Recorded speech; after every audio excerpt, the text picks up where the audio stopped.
तो अब हम लोग पॉलिनॉमियल्स में आगे स्टार्ट करने जा रहे हैं। हमने अभी तक ये सीख लिया है कि पॉलिनॉमियल क्या होता है, हमने ये सीख लिया है पॉलिनॉमियल कितने टाइप के होते हैं, हमने ये सीख लिया है कि लीनियर पॉलिनॉमियल की जीरोस कैसे निकालते हैं। देन हमने ये सीखा कि ये भी चेक कर लेते हैं कि क्या कोई पर्टिकुलर वैल्यू एक पॉलिनॉमियल की जीरो है कि नहीं। फिर हमने रिमाइंडर थ्योरम पढ़ा, डिवीजन ऑफ पॉलिनॉमियल पढ़ा। अब हम लोग दूसरे टाइप ऑफ पॉलिनॉमियल की तरफ स्विच कर रहे हैं, जिसका नाम रहेगा किस प्रकार का polynomial? Quadratic polynomial. Quadratic polynomial की तरफ हम लोग अब शिफ्ट हो रहे हैं। और क्वाड्रेटिक पॉलिनॉमियल की खास बात क्या होती है कि यहाँ डिग्री क्या होती है?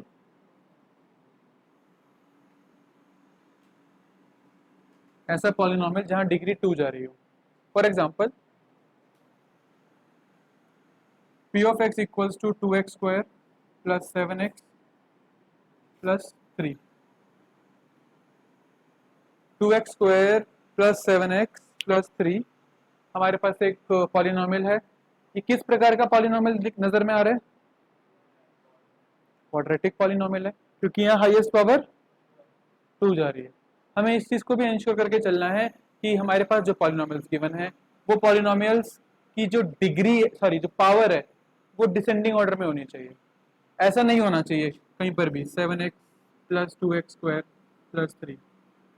अगर ऐसा ऑर्डर एग्जाम में आता है then you have to rearrange it. सबसे पहले पावर 2 आएगी, फिर पावर 1 आएगी, फिर कांस्टेंट आएगा। ठीक है, तो इस केस में कोई भी कंफ्यूजन नहीं रहनी चाहिए। और मैं जहां तक जानता हूं ऐसा सवाल मैम दे सकती हैं जस्ट टू चेक कि हमारे बच्चे अवेयर हैं, प्रेजेंस ऑफ माइंड है उनका, या वो इसी में चालू हो गए सॉल्व करना। तो this is how teachers check presence of mind या कॉन्सेप्चुअल क्लैरिटी। हम डिग्री की बात कर रहे हैं, कौन सी डिग्री की बात कर रहे हैं? सेकेंड डिग्री की बात कर रहे हैं, तो सेकेंड डिग्री यहाँ दिखनी चाहिए। ठीक है, नाउ टॉपिक का नाम है फैक्टराइजेशन ऑफ पॉलिनॉमियल, या फिर मैं ये बोलूं कि फैक्टराइजेशन से बेहतर मैं बोलूं कि मैं ये सिखाने जा रहा हूं तुम लोगों को कि कैसे हम एक क्वाड्रेटिक पॉलिनॉमियल के जीरोस निकाल सकते हैं। Let's ask Divyansh. Divyansh, linear polynomial के हम जीरोस कैसे निकालते हैं?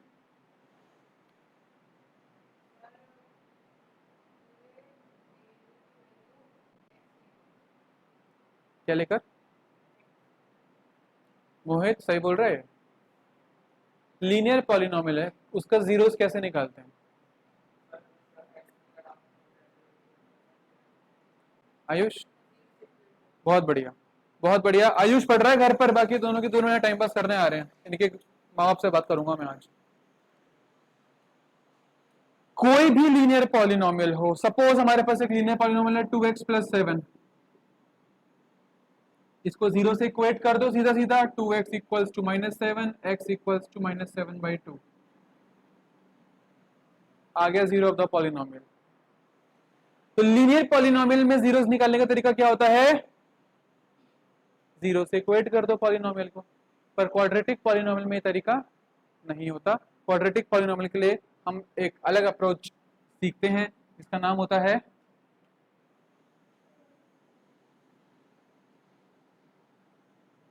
Splitting the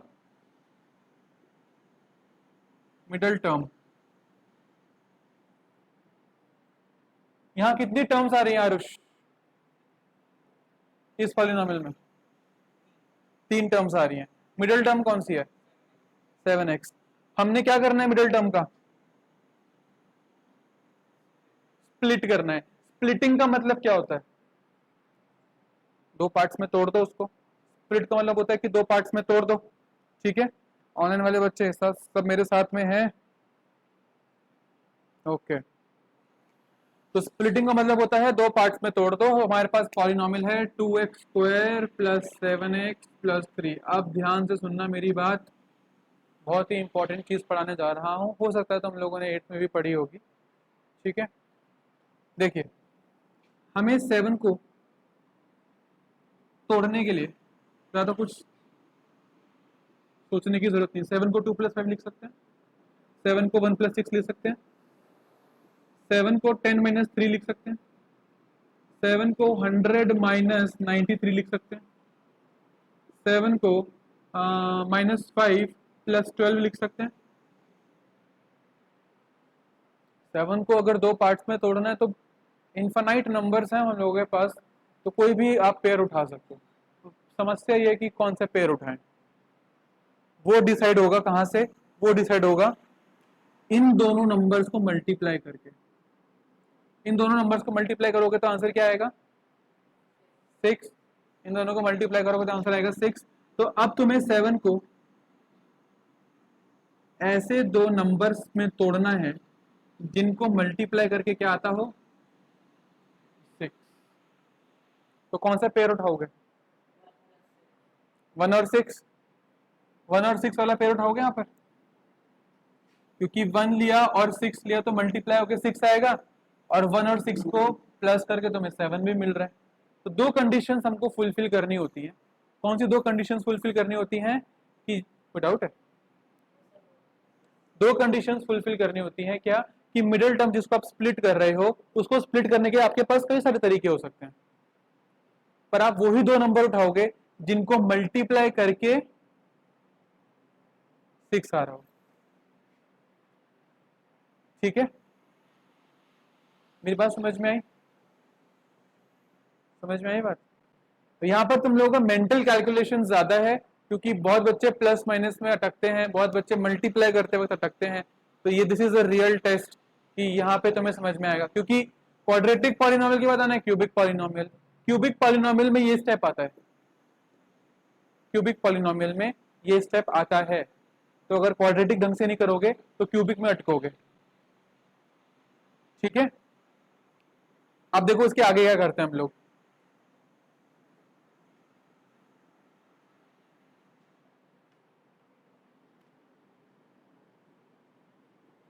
two x square 7x है ना, 7x को तो हमने दो पार्ट्स में तोड़ दिया, 1x और 6x। उसको हम ऐसे लिख देते हैं, +1x + 6x + 3। क्लियर है, ब्रैकेट लगाने की वैसे यहां जरूरत है नहीं।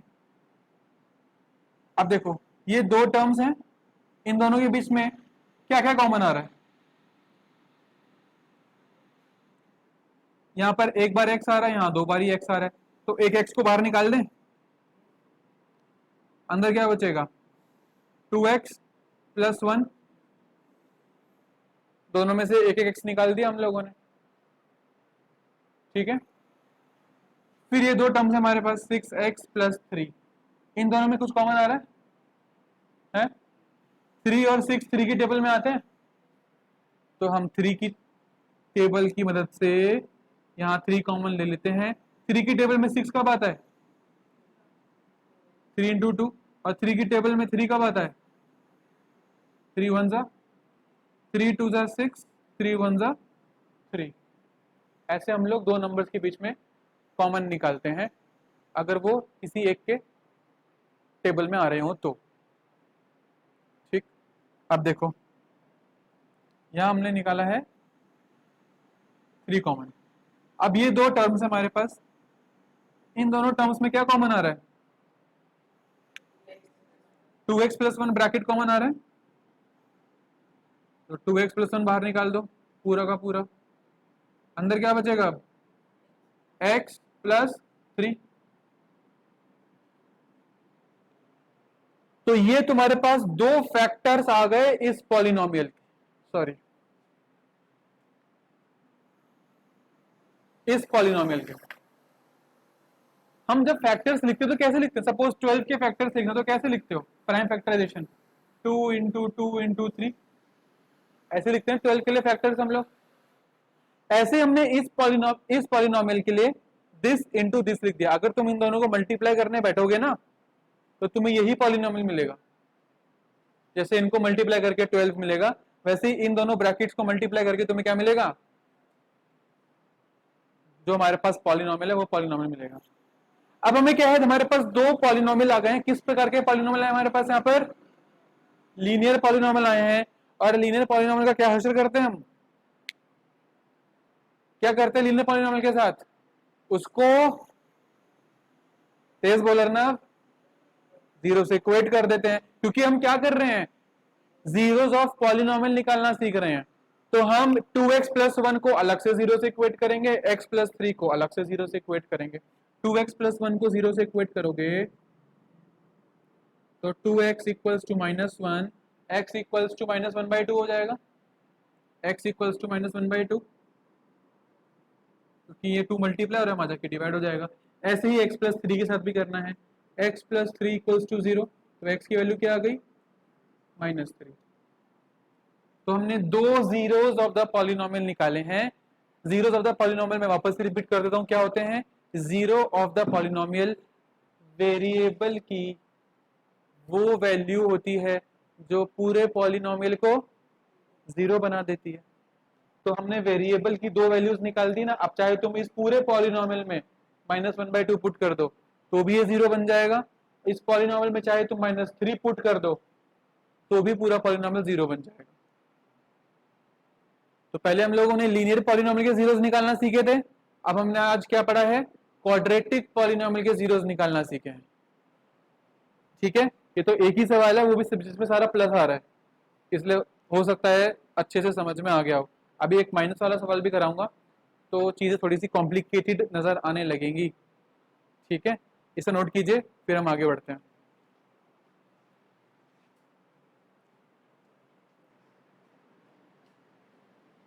अब हम सेकंड क्वेश्चन ले रहे हैं। सेकंड क्वेश्चन में एक पॉलिनोमियल है हमारे पास 12x² -7x + 1, 12x² -7x + 1, क्या ये ऑर्डर में है, ऑर्डर में है ये, तो इसमें ज़्यादा कुछ सोचने की बात तो है नहीं। मिडिल टर्म क्या जा रही है यहाँ पर, -7, याद रखना -7 जा रही है मिडिल टर्म, और मल्टीप्लाई होके क्या आना चाहिए, मल्टीप्लाई होके क्या आना चाहिए, 12, 12 × 1 12 है ना। तो ये चीज़ हमें याद रखनी है कि अब मैं -7 को कैसे स्प्लिट करूं कि मल्टीप्लाई करके मेरा आंसर क्या आ जाए, 12। देखो कई तरीके हैं -7 को लिखने के, -7 को मिल सकते हैं -1 -6, माइनस माइनस प्लस, और आंसर लग जाएगा तुम्हारा -7। -7 को हम -4 और -3 लिख सकते हैं, -7 को हम 5 + 2 लिख सकते हैं, -7 को हम बहुत तरीके हैं, 9 - 2 लिख सकते हैं, -9 + 2 सॉरी, क्योंकि हमको माइनस साइन चाहिए ना, तो देखो यहाँ पर भी माइनस आएगा, -5 -2, ठीक है। देन -7 को वी कैन राइट एज -10 + 3, ऐसे भी लिख सकते हैं, बहुत सारे तरीके हैं। बट हमको पेयर वो चूज करना है जहां दोनों नंबर्स को मल्टीप्लाई करके क्या आ रहा है, 12। तो कौन सा पेयर लें, समर्थ कह रहा है सर -4 और -3 ले लो। देखो -4 × -3, -4 × -3 तुम्हारा क्या आंसर आ जाएगा, +12, क्योंकि माइनस माइनस प्लस का साइन लग जाएगा, और -4 -3 आंसर क्या आ जाएगा, -7, माइनस माइनस प्लस होता है तो प्लस कर दिया और बड़े वाले का साइन लगा दिया, है ना। तो -4 और -3। अब देखिए आगे, P of x equals to 12x² -4x -3x + 1। अब मैंने -7x की जगह क्या क्या लिख दिया, -4x -3x + 1, तो P of x हो जाएगा। अब देखो ध्यान से मेरी बात सुनना, लिखना बाद में, इन दोनों में x भी कॉमन आ रहा है, 12 और 4 किसी की टेबल में भी आते हैं, किसकी टेबल में आते हैं, 4 की टेबल में भी आते हैं। तो हम यहां से क्या कॉमन निकालने जा रहे हैं अब, 4x, ठीक है। अब देखो यहां से एक x जा चुका है तो एक x बचेगा, यहां से x जा चुका है तो यहाँ कुछ नहीं बचेगा। देखिए 4 की टेबल में 12 कब जाता है, 4 की टेबल में 4 कब आता है, कोई दिक्कत, कोई दिक्कत नहीं। -3x + 1 में कुछ कॉमन आ रहा है, ये दोनों के दोनों 3 और 1 जो है 1 की टेबल में ही आते हैं, और कुछ कॉमन नहीं आ रहा। जहां कुछ कॉमन नहीं आता ना, याद रखना जहां कुछ कॉमन नहीं आता वहां 1 तो आ ही जाएगा कम से कम, जहां कुछ कॉमन नहीं आता वहां 1 तो कॉमन आ ही जाएगा। ऑल्सो इस चीज का ध्यान रखें कि यहाँ माइनस है और यहाँ प्लस है। जब भी माइनस हो प्लस हो, स्टार्टिंग में जिसके भी माइनस आ रहा होगा, हमको माइनस साइन बाहर निकालना ही निकालना है, हमको माइनस साइन बाहर निकालना ही निकालना है।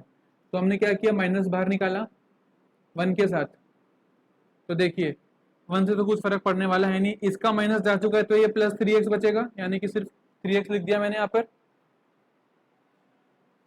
यहां से माइनस चला गया, देखो जब भी माइनस कॉमन लोगे ना, याद रखना सिंपल सी टेक्निक है, जब भी माइनस कॉमन लोगे अंदर वालों का साइन जो है बदल जाएगा सबका। इसका माइनस था यहाँ प्लस हो गया, इसका प्लस है यहाँ माइनस हो जाएगा। तो तुमने क्या किया, -1 जो है कॉमन ले लिया।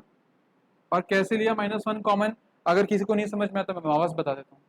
वापस बताऊं, देखो इन दोनों के बीच में टेबल में तो कुछ कॉमन नहीं आ रहा, तो हमने 1 बाहर निकाल दिया, क्योंकि 1 1 3 3 1 की टेबल में तो आते हैं 1 और 3, अगर किसी की टेबल में नहीं आ रहे तो कम से कम 1 की टेबल में तो आ ही रहे हैं, तो 1 हमने लिख दिया।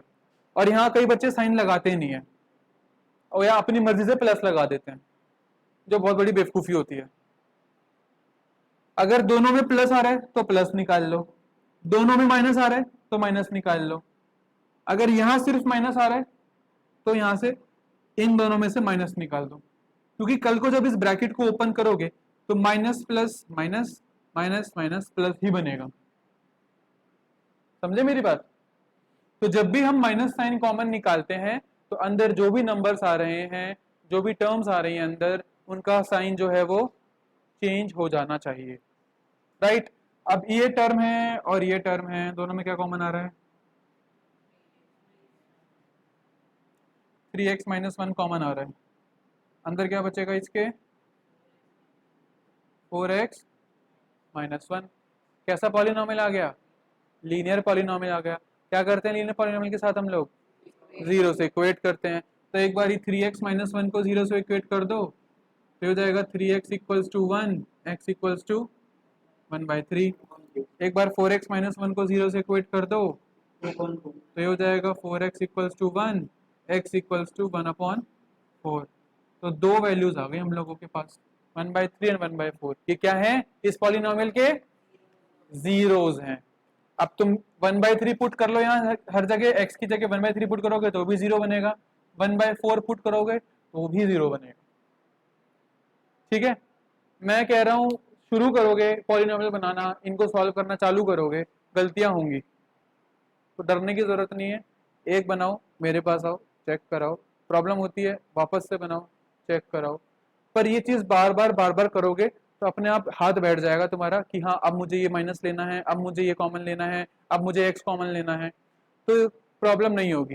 ये चीज सबके सब पहली बार सीख रहे हैं, और ये सिर्फ 9th में एप्लीकेबल नहीं है, 10th में भी पॉलिनोमियल चैप्टर पढ़ना है, वहां पर भी यही एक्सरसाइज में तुमने यही चीज वापस से पढ़नी होती है।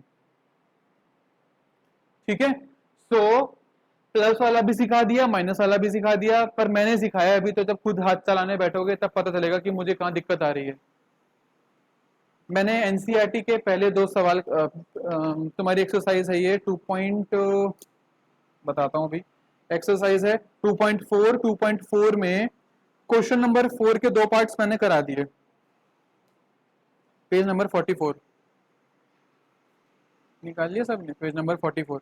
पेज नंबर 44 में जो क्वेश्चन नंबर 4 है उसके 2 पार्ट्स मैंने करा दिए, पहला और दूसरा। थर्ड एंड फोर्थ अभी तुम लोग बनाओगे, ठीक है? पर ये दोनों पार्ट्स वापस से खुद करने के बाद, फर्स्ट और सेकंड पार्ट वापस से खुद बनाओ, फिर पीछे देखो, फिर बनाओ, अगर जरूरत पड़ती तो पीछे देखो, अदरवाइज चलते जाओ, फिर थर्ड एंड फोर्थ शुरू करो। ठीक है,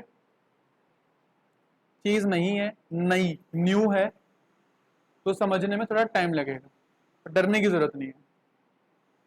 अभी से इस पे काम करोगे तो क्यूबिक पॉलिनोमियल में दिक्कत नहीं होगी। ठीक है, चलिए चालू हो जाइए सभी बच्चे। जो क्वेश्चंस मैंने करने को बोले हैं एनसीईआरटी में, वहां लिखा है फैक्टराइज द पॉलिनोमियल, यानी कि पॉलिनोमियल्स के सिर्फ फैक्टर्स निकालिए। ठीक है, तो यहां तक बना सकते हो। पर आगे जब मैं तुम्हें क्यूबिक पॉलिनॉमियल पढ़ाऊंगा ना, तब वो तुम्हें यहाँ तक जाना ही पड़ेगा, क्योंकि वहाँ जीरोस निकालने पड़ेंगे तुम्हें। ठीक है, तो फैक्टराइज बोला तो देखो फैक्टराइज यहाँ तक छोड़ सकते हो, क्योंकि फैक्टर्स तो आपस में मल्टीप्लाई हो रहे होते हैं ना, जैसे मैंने 12 पर लिख के दिखाया था ना, 2 × 2 × 3। ऐसे ही इसके दो पॉलिनॉमियल्स जो फैक्टर्स बनकर आए हैं मल्टीप्लीकेशन के रूप में, तो तुम अपना आंसर यहाँ छोड़ सकते हो। पर मैंने इसी के साथ तुम्हें जीरोस निकालना भी सिखा दिया है, जो क्यूबिक में सिखाऊंगा। ठीक है।